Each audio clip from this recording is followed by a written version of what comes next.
Alhamdulillahi wa kafa, wassalatu wassalamu ala sayyidina Muhammadan abduhu wa rasulullahi mustafa wa ala alihi wa sahbihi man tabi'ahu wa wala, amma ba'd. Syukur senantiasa kita kepada Allah Subhanahu wa taala sampai saat ini keimanan kita, istiqomah kita dalam menjalankan puasa di bulan suci Ramadan dan tetap solid untuk menjalankan ibadah-ibadah yang diwajibkan oleh Allah dan menjauhi larangan-larangan yang telah dilarang oleh Allah Subhanahu wa taala. Mudah-mudahan dengan ibadah-ibadah yang kita laksanakan, dengan rasa syukur yang kita lakukan, Allah akan tambah nikmatnya, nikmat keimanan kita, keyakinan kita, menambah nikmat kesehatan kita, dan kemudahan rezeki kepada orang tua kita.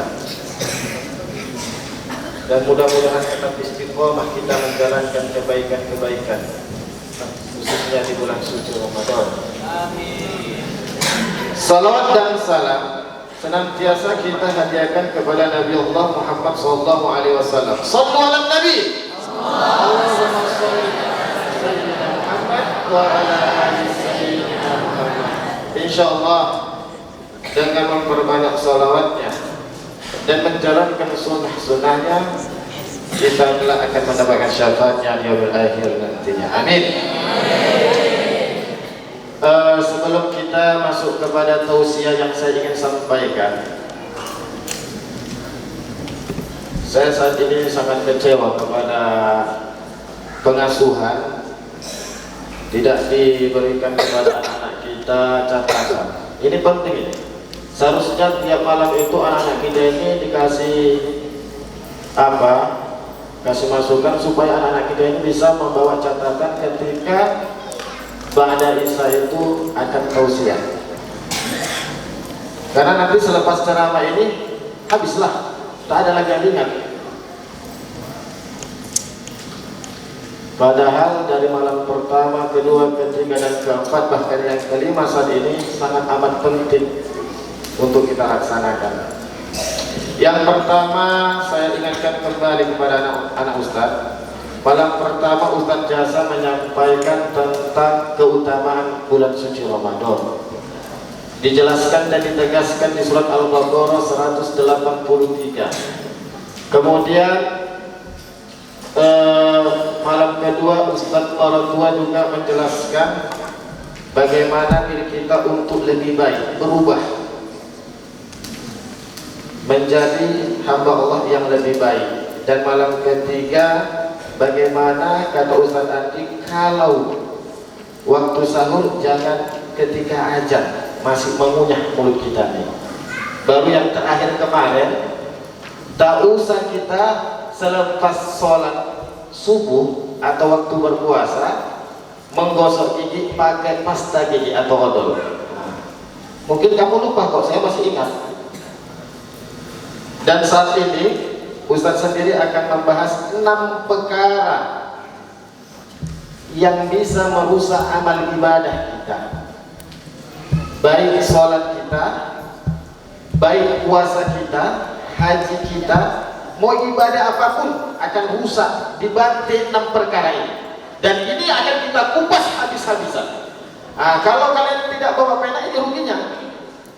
Nggak bawa buku, ini ruginya. Tak mungkin ingat kamu ini. Ini kita akan kupas habis-habisan, setuntas-tuntasnya. Perkara yang pertama, al-istighlal bil buyutil khalqi, bil quyubil khalqi. Sibuk mencari kesalahan orang lain. Itu perkara pertama yang merusak amal ibadah kita.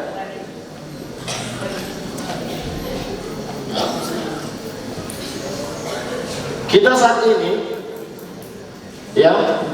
lebih sering mencari kesalahan orang lain daripada sadar tentang kesalahan kita. Bahkan yang terlebih parah, saya lihat ada pesantren di Silangkitang sana, ada santri yang bukan hanya mencari kesalahan temannya, bahkan mencari kesalahan ustadz dan umahatnya,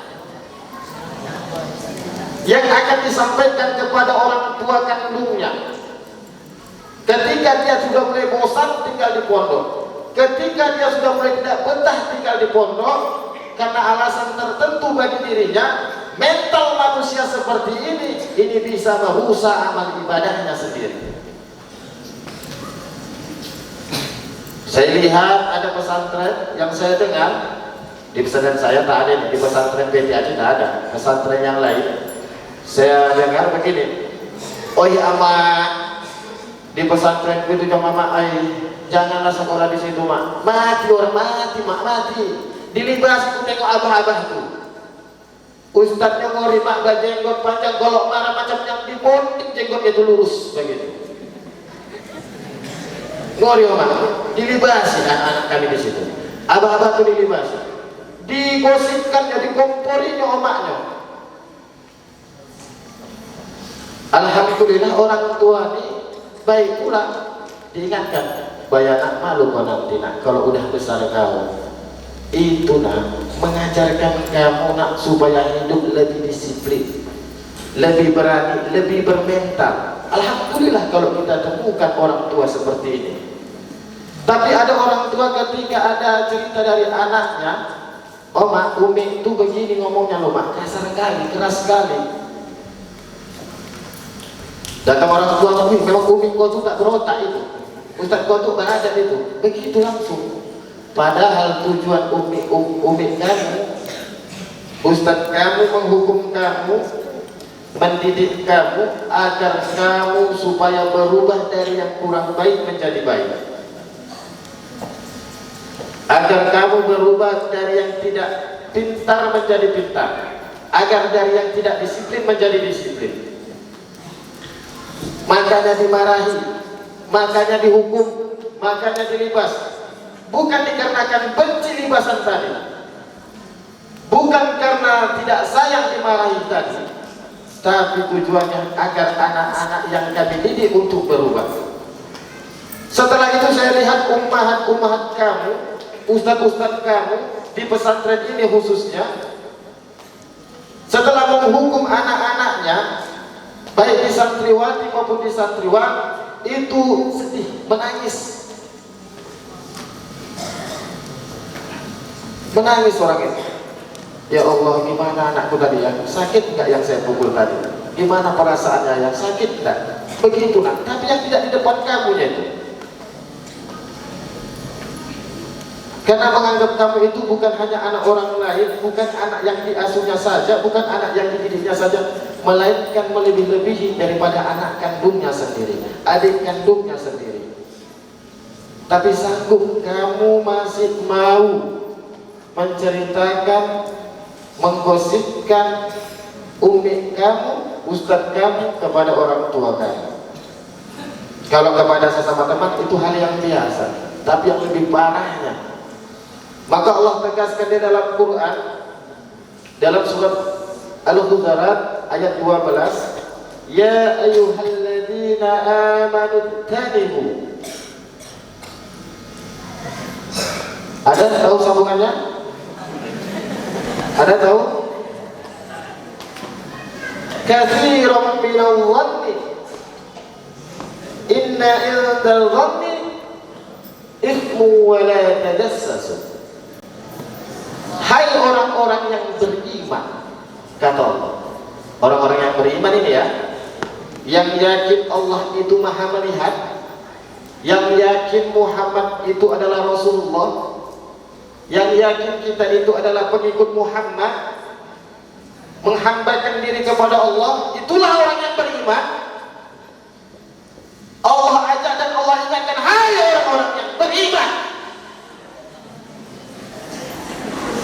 jauhilah kebanyakan di antara kamu prasangka, karena sebahagian dari prasangka itu adalah dosa. Dan jangan cari-cari kesalahan orang lain. Jadi kalau berprasangka yang baik-baiklah. Kalau datang orang tua kamu, kenapa kamu nangis? Nah, sedih aku mak, tak dapat ku hafalan tadi. Berapa rupanya target dari ustadz dan umi kamu? 1 lembar mak, 1 halaman mak. Berapa udah dapat? Baru setengah halaman. Semangat ya nak, pasti kata omak kamu. Ini tidak, kamu menangisnya bukan karena itu. Kenapa kamu menangis? Oh, nak pulang-pulang sama apa ya? Udah tak tahan ku lagi. Solomku hilang, bajuku dari mana curi kawan, baru lagi kugerekan, udah lagi hilang. Ayo bayama, udah tak baru tak lagi kawan-kawan, semua berhilangan. Mengadu yang macam-macam kamu ya. Prasangka kamu sudah buruk. Padahal Allah ya sudah katakan dalam hadis qudsi, nomor hadis 6.970, dan juga ada nomor hadis 2.675, dikatakan di situ, ana inda dhanni abdi bi, katanya, aku bersama prasangka hambaku, kata Allah. Ketika prasangka hambaku itu baik, maka baiklah yang akan kuberikan. Ketika prasangka hambaku itu buruk kepadaku, maka buruklah yang dia dapatkan.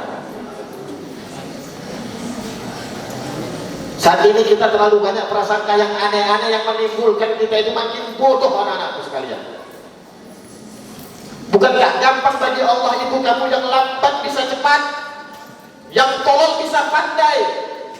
Sedangkan kamu ingat pada saat itu usia 0 tahun sampai 1 tahun kamu tidak kuat berjalan, lemah kondisi kamu, kamu tidak tahu apa-apa, tapi Allah kuatkan tulang kaki kamu sehingga kamu bukan hanya bisa berdiri, tapi berlari-lari. Allah bikin kamu mampu.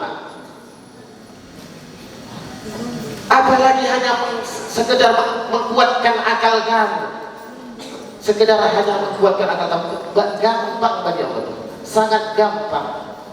Maka di sini Ustaz tegaskan kepada anak-anak Ustaz semuanya, dan ini nasihatnya untuk Ustaz pribadi, berprasangka baiklah kita apa yang terjadi bagi diri kita. Kalau yang kurang baik diperbaiki, kalau sudah baik dipertahankan, kalau bisa ditingkatkan kebaikan tersebut.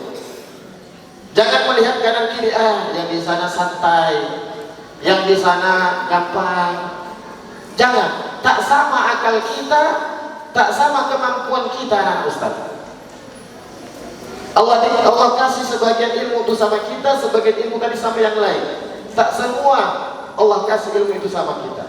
Kalau semua Allah kasih ilmu itu sama kita, tak mampu kita untuk menerima ilmu tersebut.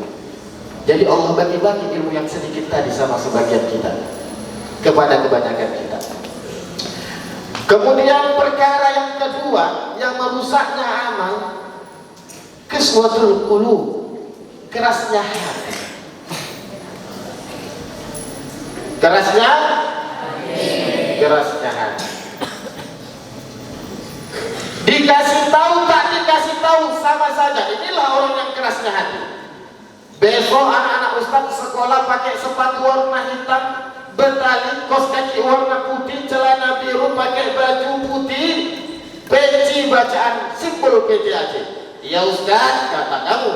Begitu besok sekolah bersendal, celananya pramuka, baju batik, tak berpeci. Begitu dihukum tak tahu malu kamu. Di depan dibariskan, dihukum supaya berubah, besok diulangi lagi, dihukum lagi, diulangi lagi. Itu udah keras hatinya. Kalau dia maka sama macam orang-orang kafir di zaman Rasulullah. Kita lihat, kalau kita ingat, mungkin di hafalan kamu ya, di surat Al-Baqarah ya, nomor juz 1 ayat yang ke-6, innalladzina amanu innalladzina kafaru sawa'un 'alaihim a'anzartahum am lam tunzirhum la yu'minun.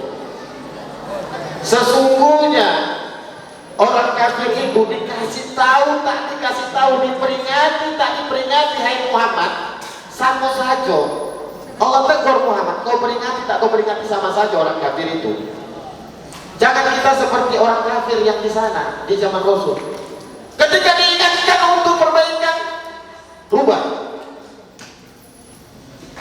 Oh, ini dilarang sama ustadz kami, ini nggak boleh. Kasihan ustadz-ustadz kami. Saya lihat kepala sekolah kamu, kalau udah pagi bariskan, ketika itu marah, dari hidungnya yang kurang mancung jadi mancung macam Pinocchio, diakibatkan sakit sintingnya di lokal.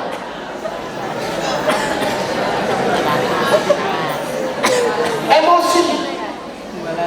Tapi setelah itu, Allahumma sholli ala Sayyidina Muhammad, Allahumma sholli ala Sayyidina Muhammad, tetap salawat itu langsung melekat di hati.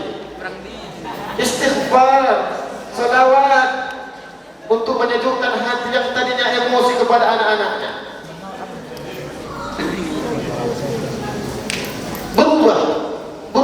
Berubah. Jadi dalam kesempatan kali ini, Ustadz mengajak anak-anak Ustadz semuanya, dan khususnya bagi Ustadz pribadi, sama mari kita untuk memperbaiki diri kita, jaga lisan kita, jangan jolim kepada akal kita, ya. Apa yang didengar, kalau itu baik diperbaiki, kalau sudah baik dipertahankan dan kemudian ditingkatkan. Baru berapa? 2 perkara. Tetapi saya lihat 2 perkara ini pun kalau ingat kamu udah alhamdulillah. Tinggal berapa lagi? 4 perkara lagi. Nanti kita sambung di pertemuan yang berikutnya. Gimana, cocok? Kalau semua kita bahas nanti bisa sampai 1 jam. Lagi pula saya lihat, aduh, saya tak biasa begini. Kameranya cuma 1, biasanya banyak kamera. Karena biasa kan kamera banyak. Hah? Di sini ku tengok ada scaffolding. Tak biasa saya begini. Tak cocok menurut saya. Banyak-banyak kali, sedikit saja asal dapat udah alhamdulillah. Maka terakhir ini pesan Ustaz. Dari sekian banyak yang kalian ulang Al-Quran tadi, ya, dengarkan santriwati. Dari sekian banyak yang kamu ulang, kalau 1 juz, minimal 1 lembar kamu baca artinya. Dari yang 1 juz kamu ulang, minimal 1 lembar kamu baca artinya, supaya kamu tahu tujuan ayat itu apa, makna ayat itu apa, maksud ayat itu apa. Karena tidak semua kamu yang paham nahu sorot atau arti daripada ayat tersebut. Lain macam Ustaz, sama sekali tak paham. Ya, minimal dibaca 1 lembar agar tahu kamu melaksanakannya. Oh, ini salah, ini dosa, jangan dilakukan. Oh, ini baik, ini mantap, ini memperkuat iman, ini dilakukan. Paham tuh? Mungkin itu aja. Usikum binafsi bitaqullah. Assalamualaikum warahmatullahi wabarakatuh.